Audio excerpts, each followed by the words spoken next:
जजीरे की तमाम बलाओं को ख़त्म करने के बाद अमीर हमजा और उनके साथियों ने फैसला किया कि यहां से अब रवाना हो जाना चाहिए। लेकिन उमरों ने कहा जाने से पहले इस जजीरे को तबाह कर देना मुनासिब होगा ताकि फिर यहां कभी ऐसी बलाएं पैदा ना हो सकें। चुनांचे इसने जजीरे के दरख्तों और झाड़ियों में आग लगा दी। देखते ही देखते शोले आसमान से बातें करने लगे और आग एक सिरे से दूसरे सिरे तक फैल गई।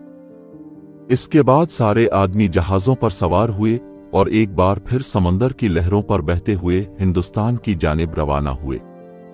चंद रोज तक तो कोई खास बात ना हुई, मगर छठे दिन मल्लाहों और जहाज रानों ने चीख पुकार शुरू की और लरसते कांपते अमीर हमजा के पास आए। उन्होंने हैरत से पूछा, क्या बात है? तुम लोग इतना शोर क्यों मचा रहे हो? जनाब, एक बहुत बड़ी व्हेल मछली समंदर में दिखाई दी है। इनमें से किसी ने जवाब दिया, इसकी लंबाई हमारे अंदाजे के मुताबिक 2 मील के लगभग होगी। ये मछली समंदर में गौते लगाती हुई तैरती है और सीधी हमारे जहाज़ों की तरफ चली आ रही है। हमें यकीन है कि अगर इसका रुख तब्दील ना किया गया तो वो जहाज़ों को तबाह कर डालेगी। ये सुनकर उमरों, मुकबिल और बहराम के होश उड़ गए, लेकिन अमीर हमजा के चेहरे पर परेशानी के आसार दिखाई ना दिए। वो सबको साथ लेकर जहाज के अर्शे पर पहुंचे। क्या देखते हैं कि दूर, बहुत दूर, समंदर के अंदर ऊंची ऊंची लहरें उठ रही हैं और उन लहरों के अंदर एक पहाड़ जैसी मछली उभरती डूबती नजर आ रही है। इस मछली का सर इतना बड़ा था जैसे एक पहाड़ी टीला और उसकी बड़ी बड़ी आंखें आग की जलती हुई भट्टियों की मानिंद रोशन थीं। वो सीधी जहाजों की तरफ चली आ रही थी। अमीर हमजा और उनके साथियों को इस वक्त खुदा की कुदरत याद आई और दुआ करने लगे कि ऐ इलाही, इस मछली से जहाजों को महफूज रख। मगर मछली निहायत तेज रफ्तारी से आ रही थी और अब उन्हें यकीन हो गया कि ये जरूर जहाजों को गर्क कर देगी। कायक उन्हें हजरत इसहाक अलैहिस्सलाम की कमान याद आई। अमीर हमजा ने फौरन वो कमान निकाली और तीरों के तरकश से एक तीर निकालकर कमान में जोड़ा। इतने में वो व्हेल जहाजों के नजदीक आ गई। उस वक्त पानी में बड़े बड़े भंवर पड़ रहे थे।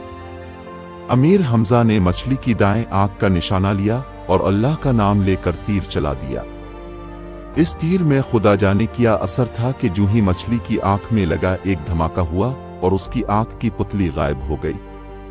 अमीर हमजा ने दूसरा तीर चलाया और मछली की बाईं आंख भी फोड़ दी। अब तो मछली इस तरह तड़पने लगी जैसे ज़बह किया हुआ बकरा तड़पता है। जहाज तिनके की तरह समंदर में उछलने और डगमगाने लगे। मछली के जिस्म से खून फवारों की मानिंद उबलने लगा और समंदर का पानी गहरा सुर्ख हो गया। देर तक गौते लगाने और तड़पने के बाद मछली समंदर में डूब गई, लेकिन इसके डूबने से समंदर में ऐसा तूफान आया कि जहाज एक दूसरे से टकराने लगे। उस वक्त सूरज भी गुरूब हो चुका था और आसमान पर सियाह घटाएं छा रही थीं। बिजली चमक रही थी और बादल गरज रहे थे। सारी रात ये तूफान जारी रहा और किसी को किसी की खबर ना रही। सुबह सवेरे सब ने देखा कि 3 जहाजों में से 2 बाकी रह गए हैं और एक जहाज गायब है। ये वो जहाज था जिसमें बहराम 1000 सिपाहियों के साथ सवार था। अमीर हमजा तीसरे जहाज को ना पाकर बेहद गमगीन हुए। उन्हें यकीन था कि बहराम का जहाज समंदर में डूब गया है। बेइख्तियार रोने लगे। अमीर हमजा को रोते देखकर सबके आंसू निकल आए, लेकिन मजबूर थे, क्या कर सकते थे।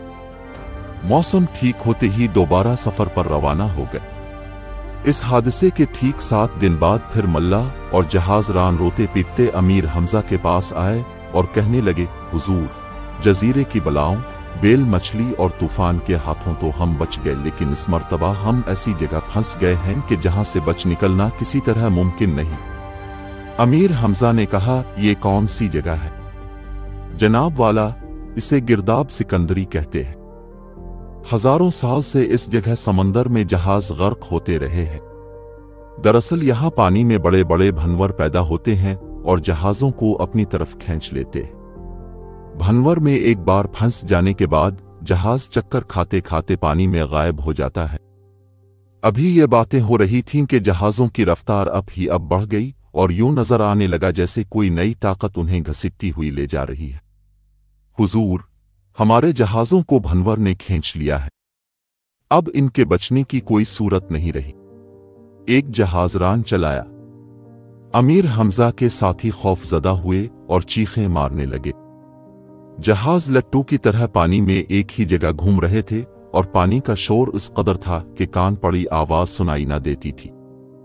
समंदर की लहरें जहाजों से आकर टकराते और जहाजों के घूमने की रफ्तार और तेज हो जाती। कायक अमीर हमजा ने पानी के बीचों बीच एक बुलंद मीनार देखा।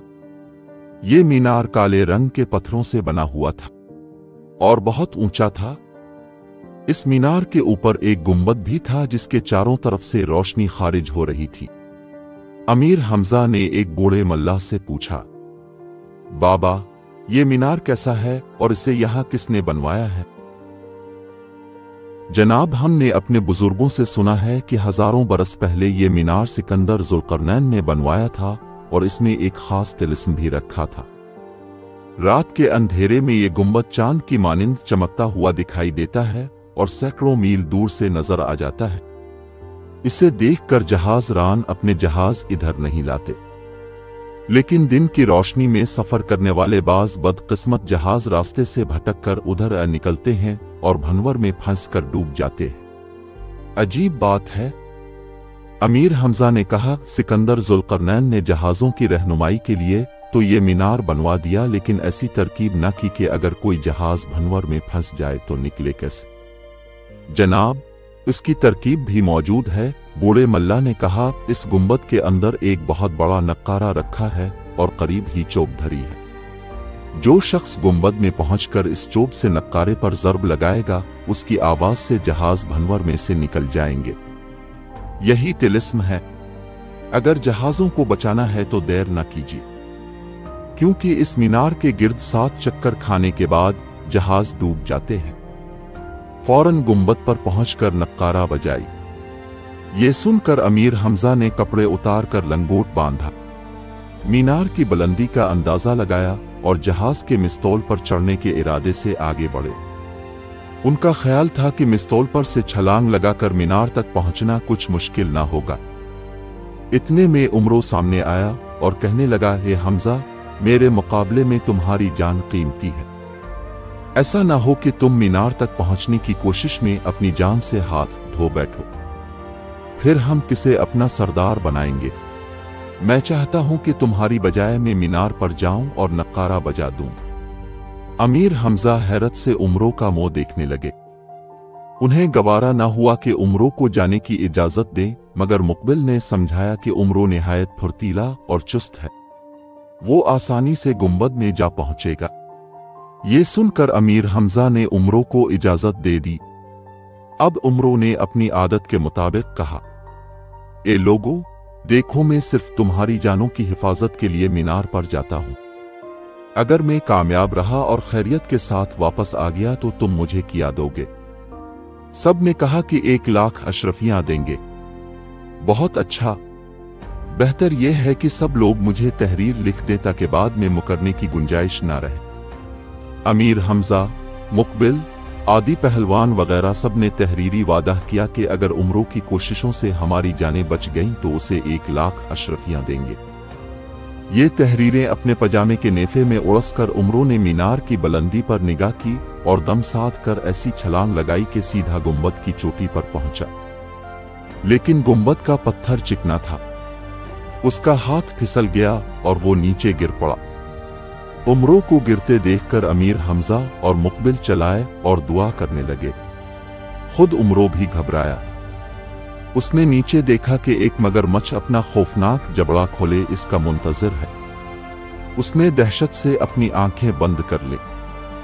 जब वो नीचे गिरा तो उसके पीर मगरमच्छ के दांतों से टकराए। इसने पूरी कुव्वत से एक और छलांग लगाई और इस मर्तबा गुंबद के अंदर पहुंच गया।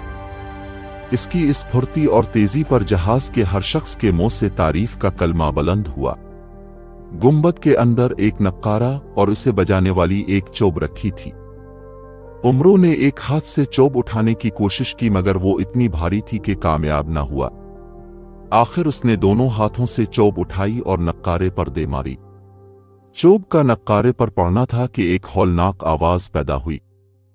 ये आवाज मीलों तक सुनी गई। समंदर की तह में रहने वाले लाखों जानवर और मछलियां समंदर की सतह पर आ गईं और उन्होंने जहाज़ों को भंवर से निकाल दिया।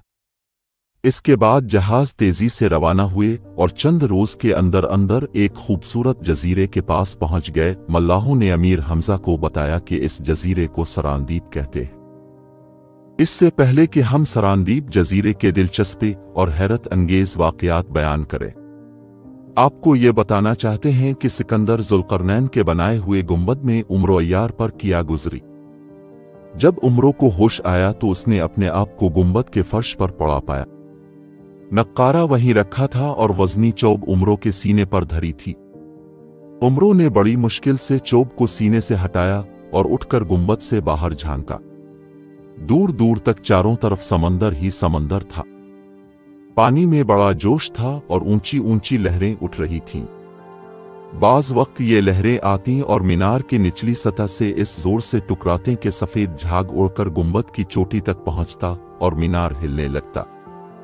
उम्रों ने अमीर हमजा के जहाज़ों को वहां नहीं पाया तो खुश हुआ कि उनकी जान बच गई, लेकिन इसके दिल में यह खौफ भी था कि वो खुद इस गुंबद से क्यों कर जिंदा सलामत निकलेगा।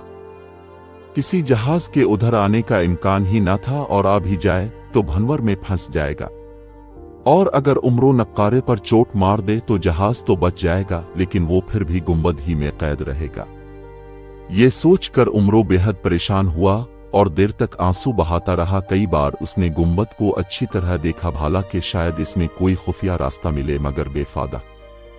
अब तो एड़ियां रगड़ रगड़ कर भूखा प्यासा मरने के सिवा और कोई चारा दिखाई न देता था। दिन एक एक करके गुजरने लगे। भूख और प्यास के हाथों उम्रों की हालत बिगड़ती चली गई। पहले तो उठकर गुंबद के अंदर ही चल फिर लेता था, मगर कमजोरी बढ़ जाने के बाइस हर वक्त गीले फर्श पर पड़ा रहता। कई मर्तबा उसने समुद्री झाग से अपनी प्यास बुझाने की कोशिश की, मगर इसका जायका इतना कड़वा किसिल्ला था कि इसने दोबारा चखने की जुर्रत न की। उसका पेट सुकड़कर पीठ से जा लगा और जिस्म हड्डियों का ढांचा बन गया। एक रोज शाम के वक्त जबकि उम्रों अपनी मौत की आखिरी घड़ियां गिन रहा था कि गुंबद जोर जोर से हिलने लगा और फिर उसकी एक दीवार फट गई। मजीद जानने के लिए देखिए सिकंदर का मीनार का दूसरा हिस्सा। लाइक करें, सब्सक्राइब करें और घंटी का आइकन दबाना ना भूलें ताकि हमारा ये ताल्लुक जड़ा रहे और आप लुत्फ अंदोज होते रहें।